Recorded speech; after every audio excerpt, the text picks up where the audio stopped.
طيب السؤال الثالث، شو هي الصفات اللي لازم تكون موجودة شرط بشريكة حياتك؟ متفهمة، عقلها ما يكون طفولي، ما في غيرة أوفر. طيب شو هو الشيء اللي ممكن يخليك تنهي العلاقة غير الخيانة؟ قلة الاحترام. شو هو هدفك لهي السنة؟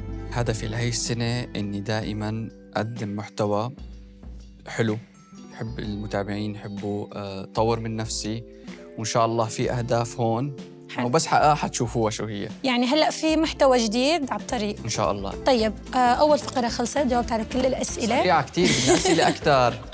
أوكي، أعطينا آخر سؤال من جاهز؟ عندك. تمام. أوكي. بدي تحكي لي كيف تعرفت على شريكتك؟ مين شريكتي؟ لسه مصر ما يحكي. يعني كيف طب تعرفت على رفيقتك كيف هلا أنا تعرفت عليها؟ ما عندي رفقات بنات الصراحة. طيب سؤال أخير، بتفضل تكون شريكتك بتشتغل أو لا؟ يعني يلي بتحب، إذا هي حابة تشتغل أكيد ما حمنعها.